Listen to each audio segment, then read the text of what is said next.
পবিত্র দেহ নিয়ে হরিভজন করতে হয়। তাই ভ্রমিতে ভ্রমিতে কোন ভাগ্যবান জীব গুরু কৃষ্ণ প্রসাদে পান ভক্তিলতার বীজ ও মালি হইয়া সেই বীজ করহ রোপণ, শ্রবণ কীর্তন রূপী জল তাতে করহ সেচন। এইভাবে মহাজনগণ বর্ণন করে গিয়েছেন। এবার আমরা অষ্টম স্কন্ধেতে প্রবেশ করব। অষ্টম স্কন্ধেতে অবতার লীলার কথা বর্ণন হইয়াছে। আমরা পূর্বে ভগবানের 6 প্রকার অবতারের কথা আলোচনা করেছি। এক হলো পুরুষ অবতার, এক হলো গুণ অবতার, এক হলো লীলা অবতার, এক হলো মন্বন্তর অবতার, এক হলো যুগ অবতার, আর এক হলো শক্তি আবেশ অবতার। অবতার বর্ণন এবে শুনো সনাতন, অসংখ্য গণনা তার নাহি যায় গণন। ভগবানের অবতার তো অসংখ্য, গণনা করে কেউ শেষ করতে পারবে না। ব্রহ্মার এক দিবসে যে ভগবানকে কতবার এসে অবতীর্ণ হতে হয় তা বলার মতো নয়। আর ব্রহ্মার পরমায়ু কাল বিচার করলে তো আরো বেশি। বললেন ব্রহ্মার এক দিবসেই তো আমাদের 14 মন্বন্তর হয়ে যায়। এক মন্বন্তর সমান 71টা সত্যযুগ, 71টা ত্রেতা যুগ, 71টা দ্বাপর যুগ, 71টা কলিযুগ। এখন বললে সত্যযুগের পরমায়ু হলো 17,28,000 বৎসর, ত্রেতা যুগের পরমায়ু 12,96,000 বৎসর, দ্বাপর যুগের পরমায়ু 8,64,000 বৎসর, আর কলিযুগের পরমায়ু 4,32,000 বৎসর।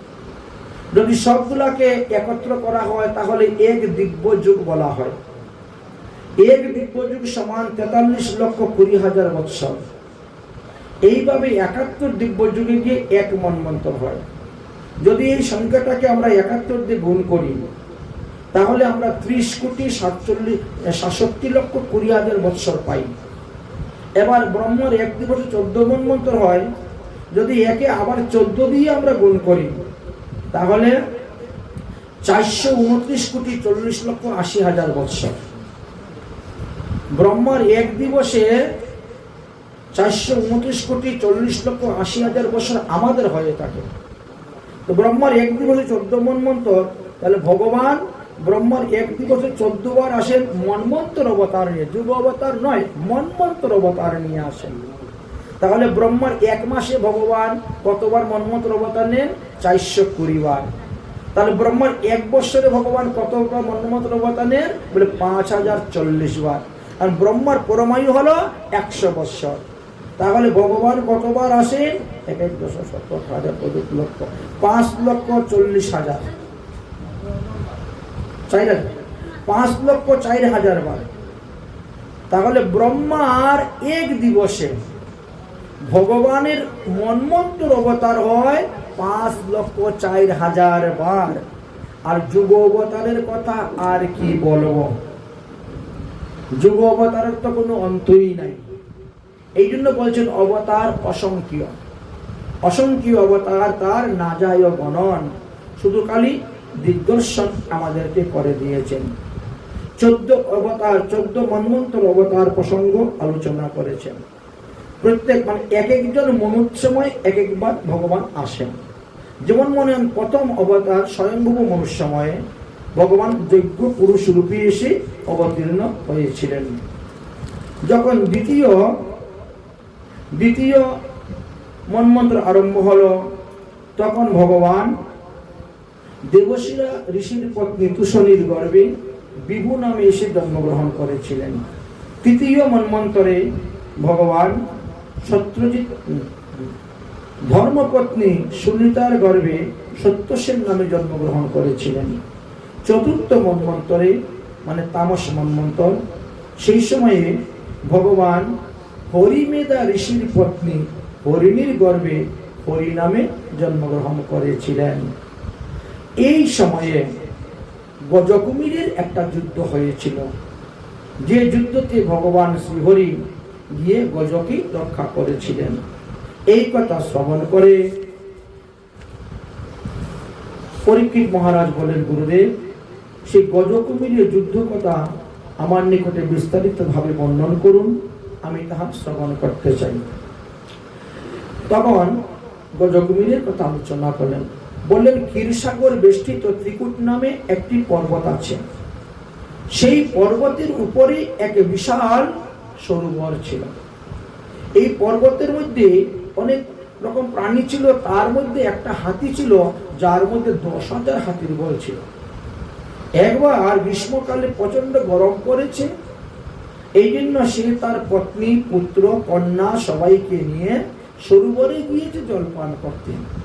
সরোবরে জলপান করে স্নান করে জল খেলা করতেছেন, কিন্তু দৈবক্রমে এক কুমির এসে তার পায়ের মধ্যে ধরেছে। তিনি চিৎকার করে উঠলেন, আমাকে কুমিরে ধরেছে। স্ত্রী, পুত্র, কন্যা সবাই তখন সরোবরের তীরে উঠে গেলেন। যেহেতু তিনার শরীরে প্রচন্ড বল, তাই তিনি যুদ্ধ করতে শুরু করলেন তার সঙ্গে। যুদ্ধ করতে করতে 1000 বৎসর গত হয়ে গেল, কিন্তু কেউ কাউকে পরাজিত করতে পারছেন না। এই গজকুমিরের যুদ্ধ দেখার জন্য সমস্ত দেবগণ আপন আপন বিমান নিয়ে তারা আকাশমার্গে দাঁড়িয়ে আছেন এবং দর্শন করতেছেন, কিন্তু কেউ আসতেছে না তাদের যুদ্ধটাকে ভাঙিয়ে দিবে, সমাধান করে দিবে, কোনো কিছু না। সবাই দেখছে, শুধু খালি এটি চিন্তা করছেন, যদি আমার নাম ধরে ডাকে তাহলে আমি যাব, গিয়ে তাকে সাহায্য করব। আমার নাম ধরে ডাকলে আমি যাব, সাহায্য করব। এইভাবে প্রত্যেকের মনের মধ্যেই এটা এইভাবে আছে। এখন আস্তে আস্তে তার শরীরের জোর কমে গেছে, কারণ জলের মধ্যে থেকে কুমিরের সঙ্গে যুদ্ধ করে জয়লাভ করা যায় না। 10,000 হাতির বল থাকা সত্ত্বেও পারছে না। যত সময় যাচ্ছে ধীরে ধীরে তিনি দুর্বল হয়ে পড়ে যাচ্ছেন এবং গভীর জলে তলিয়ে যাচ্ছেন যেন। স্ত্রী, পুত্র, কন্যাকে বললেন, তারাও জলে নামে না ভয়ে। অনেকক্ষণ বলা বলি করলেন, কিন্তু কেউ আসতেছে না, কেউ সাহায্য করছে না। তখন তিনি মাথার মধ্যে একটা বুদ্ধি আসলো যে কেউ যদি আমাকে সাহায্য না করে তাহলে তো আমি মরবই, কিন্তু মৃত্যুর আগে একটু ভগবানের শরণ নিয়ে নিই।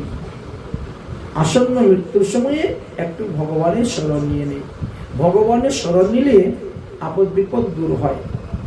এই জন্য হাতির মাথার মধ্যে এই একটা বুদ্ধি আসলো। তিনি যখন দেখলেন যে কান আমার ডুবে যাচ্ছে জলের মধ্যে, আর বেশিক্ষণ বাঁচব না, শেষ সময়ে তিনি একটা পদ্ম ফুল সূর্যে ধরে গোবিন্দায় নমঃ বলে মেরে দিয়েছেন। শ্রীমদ্ ভাগবত মহাপুরাণে বললেন, গজরাজ 28টা শ্লোকের দ্বারা ভগবানকে স্তুতি করেছিলেন, কিন্তু কোন স্তুতির মধ্যেই কৃষ্ণ, গোবিন্দ, রাম কোনো শব্দ নেই, কোন দেবদেবীর নামও নেই, শব্দ নেই। এই জন্য দেবদেবীরা কেউ আসতেছে না ওনাকে বাঁচানোর জন্য। কিন্তু ভগবান বললেন, যেখানে কারো নাম নেই সেখানে আমার নাম আছে, সেখানে আমার নাম আছে। গজরাজ ভগবানের চরণের শরণ নিয়েছিলেন। আমাদেরকে 6 প্রকার শরণাগতির কথা বলেছেন। যেই ভগবানের শরণ নিবে ভগবান তাকে রক্ষা করবেন। শরণ মে আই হাম হে তোমারি, দয়া করো হে দয়াল হরি। শরণ মে আই হাম হে তোমারি, দয়া করো হে দয়াল হরি। করো হে দয়াল হরি, দয়া করো হে দয়াল হরি। সামাল বিগিরি দশা হামারি, সামাল বিগিরি দশা আমারি, দয়া করো হে দয়াল হরি। দয়া করো হে দয়াল হরি। না হামে বল হে না হামে শক্তি, না হামে বল হি না হামে শক্তি, না হামে সাধন, না হামে ভক্তি। না হামে সাধন, না হামে ভক্তি। तुम्हारी द्वार पर हम है भिखारी, तुम्हारे द्वार पर हम है भिखारी। तुम्हारी द्वार पर हम है भिखारी, तुम्हारे द्वार पर हम है भिखारी, दया करो हे दयाल हरि, दया करो हे दयाल हरि।